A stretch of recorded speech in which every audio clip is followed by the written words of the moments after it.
Marshmallow Fanboy back with another review. This time, Marvel Legends series Okoye from Black Panther Wakanda Forever.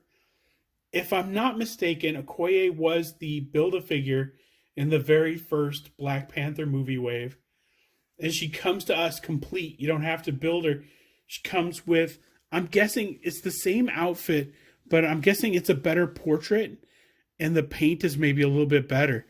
This is all practically a legacy collection figure, probably because it's so much like the first. I'm guessing. I don't know if there was any differences in the uniform since between the first movie and this one, but it is a 5-year difference. So I'm guessing there's been some subtle upgrades that maybe I don't see yet, and probably should look into.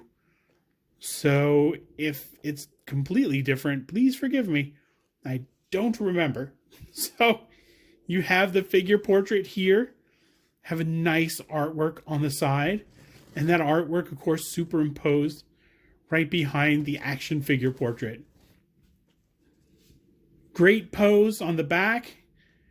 Well, pretty cool pose. It looks like she's kind of chill, and she is not chill in the movie. Got a weapon here.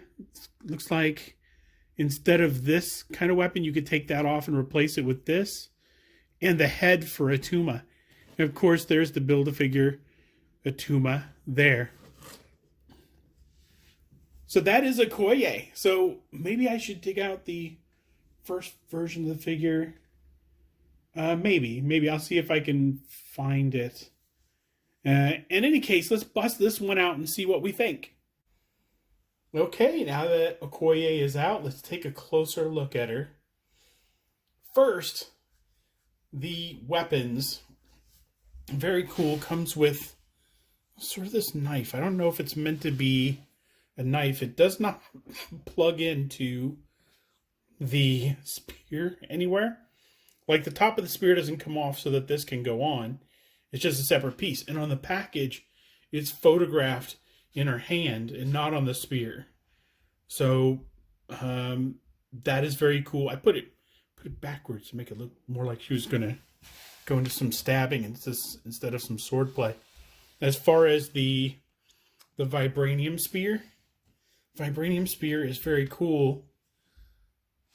Of course, it's pretty standard for the Wakanda, the Dora Milaje, I think.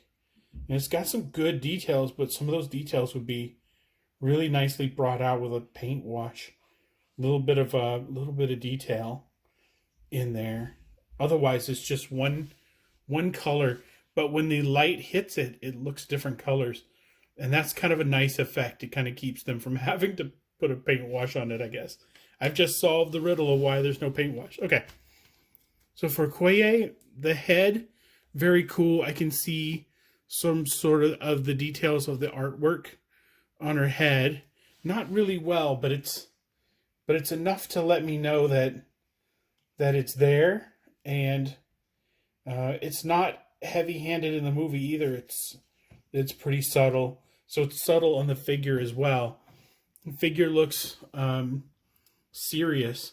I think Okoye is never sort of relaxed or angry, just serious. She's skilled enough that she doesn't have to get angry. She's like, man, I'm going to take care of this. Let's see. So a lot of looking up. Well, first let's go through the details a little bit. First, the red and the orange and the earth tones on the tan and sort of this extra flap that suggests that there's an extra piece running down. It's sculpted, but it's a really nice detail. There's some threads here that had to be pretty difficult to pull off. I don't know if this is essentially the Okoye Build-A-Figure that they came out with, and then I think they re-released it with the Legacy figures, but it is really nice. This part that hangs over, and it has some different colors to hit it a little bit. Bright, like a bright gold for the buckle. And you can see there's a little bit of paint, a little bit of green paint on the brown. There's just a lot of really hyper detailed things on the figure where I think, well, they could have maybe done. No, they did a ton. They did an absolute ton of stuff on this figure. Just really nice details, really nice, bright and shiny. Just looks like the leader of the Dora Milaje. Just looks like somebody who is important.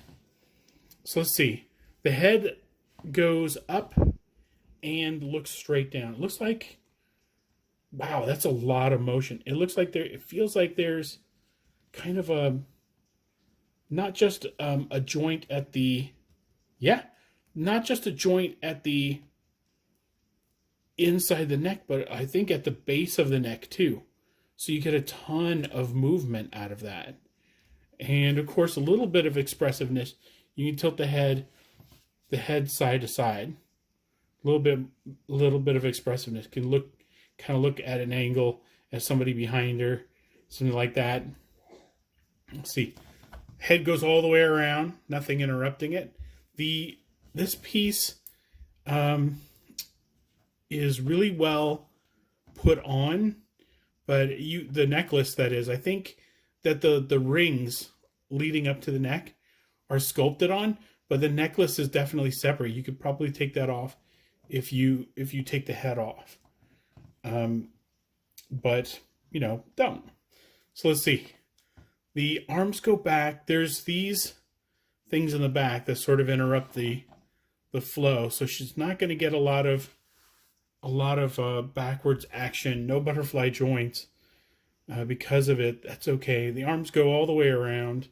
Let's see. There's a bicep swivel right at the bottom of the sort of the armor, but there's this brown band around the bicep where if you tilt it, that's where maybe that's not brown, that's black. There's a black line, and it goes around. I'm going to say it's a deep brown. Yeah, split the difference. So it could just be my lighting. Double elbows. That's awesome. There's a hinge in the wrist, so she's getting a lot of motion there, and all the way around. And of course, like I said, she has extra hands. No, she doesn't have extra hands. Am I absolutely sure she didn't come with extra hands? Yes, no extra hands. Sorry. So used to all the extra hands they're giving us. So dumbbell setup, because of the clothing, you're not going to get a lot of leg spread. It's not going to go back very far. You got double knees, but if you want to use the double knees, you have to put the legs out kind of all the way to get that out. There's a thigh swivel. See, right under right here. I don't know if you can see that, but it's pretty much at the top of the leg.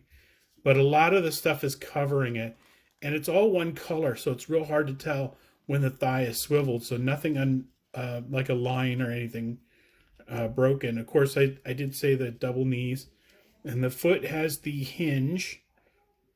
Point out, and oh my gosh, it's practically a broken foot. Let's see if it has the swivel, and it does have the swivel. So that is Okoye. Okoye is a good figure to have. If you have her from the Build-A-Figure and she looks just like this, you're probably done. But I don't know. There's got to be some differences between the Wakanda Forever version and the other one.